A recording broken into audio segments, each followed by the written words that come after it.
The luxury of first class promised comfort, dignity and respect, at least. That's what young Miles Wakefield believed when he stepped onto the plane that afternoon. At just 16, he wasn't just any teenager. He was the heir to a vast empire, the son of one of the world's richest black billionaires, and traveling alone for the very first time. Yet, within moments of boarding, the glamour of the golden cabin twisted into humiliation. A white passenger twice his age slid into his assigned seat, dismissing him as if he didn't belong there. What followed shocked everyone and changed the entire flight forever.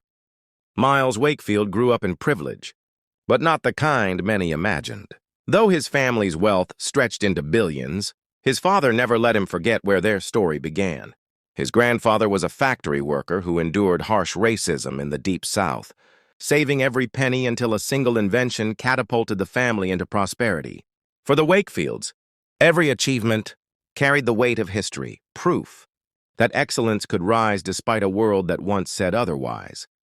That summer, Miles had been invited to attend an elite youth conference in London, representing young entrepreneurs of the future. His father insisted he fly alone to learn independence. Miles felt nervous but also proud.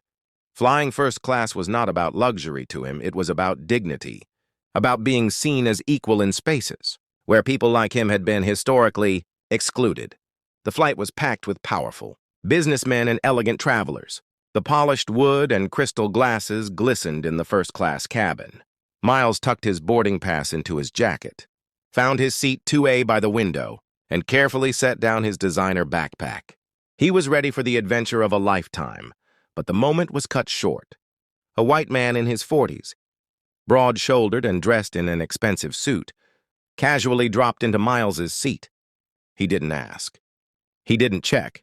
He just sat, spreading out like he owned the place. When Miles approached, the man looked at him with narrowed eyes, cold, dismissive, and said nothing. The message was clear. You don't belong here. Passengers glanced up. Some smirked. Others looked away. The air grew heavy, charged with silent judgment. And in that instant, Miles realized this flight would test far more than his courage.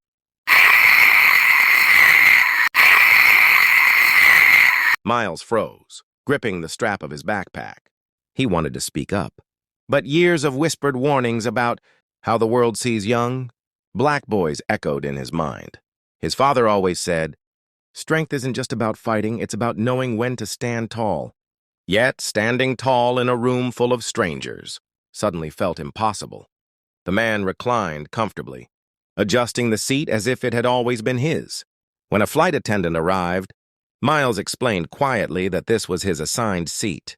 The attendant glanced at the boarding passes, one with Miles's name in bold, the other accidentally, missing from the white man's hand. Instead of asking the man to move, the attendant leaned toward Miles and whispered, "Perhaps you'd be more comfortable in economy." The words sliced through him. The boy who had spent his life being told he was extraordinary was now being nudged toward invisibility. Murmurs spread through the cabin, soft laughter, hushed comments. Miles's ears burned, but his heart hardened. He wasn't just fighting for a seat. He was fighting for every boy who had ever been. Told he didn't belong, Miles refused. He stood firm, insisting on his rightful seat. The attendant's smile stiffened. Tension rippled across the aisle as more crew gathered, trying to de-escalate. But instead of removing the man, they pressured Miles, reminding him he was young, new to travel, and should avoid making trouble. By now, the white passenger had leaned back smugly, enjoying the spectacle. His arrogance fed off the crew's hesitation, confirming his unspoken belief. "This seat is mine because I say it is," but Miles wasn't just any teenager. Inside his jacket pocket was a small, leather case, his father's gift for his first solo journey. Inside was not money, not jewelry, but something far more powerful. The business card of his father's private attorney. Miles remembered his father's words. "If you are ever disrespected, you are not alone. Carry this and remember who you are." With trembling hands but unshakable resolve, Miles pulled out the card. He didn't raise his voice. He didn't beg. He simply told the attendant to call the captain immediately. The cabin went silent. The crew hesitated, unsure whether to escalate. But Miles's composure unnerved them. He wasn't crying. He wasn't yelling. He was standing with the unflinching dignity of generations behind him when the captain finally arrived. Miles presented both his boarding pass and the attorney's card. The captain's face tightened. Protocol was clear. The seat belonged to Miles. No debate. The crew shifted uncomfortably, realizing their complicity had been witnessed by dozens of high-profile passengers. The captain's voice cut like steel. The white passenger was to leave the seat immediately, or leave the plane. For the first time, the man faltered. His smugness cracked into fury. He muttered about privilege and about kids these days, but his protests fell flat. Security was called. The man was escorted off the plane, his outrage echoing through the jet bridge. And as he disappeared, whispers swelled into something new. Applause. Quiet at first, then louder. Businessmen, families, and strangers who had sat frozen in silence now erupted in support for the boy who had stood tall when it mattered most, but the story didn't end there. The flight was grounded for nearly an hour as paperwork was filed and statements taken. During that time, passengers who had once looked away approached Miles, some offering apologies, others sharing stories of their own experiences with bias. For the first time that day, Miles felt less alone. When the plane finally took off, Miles sat in seat 2A, not as a passenger, but as a symbol. The rest of the flight passed in reflective quiet. Miles gazed out the window, the clouds drifting below like endless white fields. His victory was not about wealth, status, or even a seat. It was about principle, about refusing to shrink in a world that demanded he take less than what he was promised. When he landed in London, news of the incident had already begun to spread. Several passengers had posted online, recounting how a young black boy had faced humiliation in first class and refused to back down.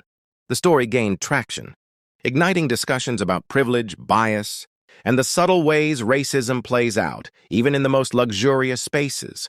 For Miles, it wasn't about becoming a headline. It was about honoring his grandfather's struggle, his father's teachings, and the countless unnamed who had been silenced in moments just like this. He carried their strength with him into the conference, into every room he would ever walk into from that day forward. The flight was more than a journey from New York to London. It was a passage into adulthood. He learned that dignity is not given. It's claimed. That silence only empowers injustice. And that sometimes the quiet courage to stand tall can shake the walls of power itself. So the next time someone looks at a young black boy and assumes he doesn't belong, perhaps they'll remember the flight that was grounded. Perhaps they'll remember Miles Wakefield, 16 years old, unshaken, and unwilling to surrender his place in the world. And maybe the question lingers for all of us. When the moment comes, will we stand tall or will we look away?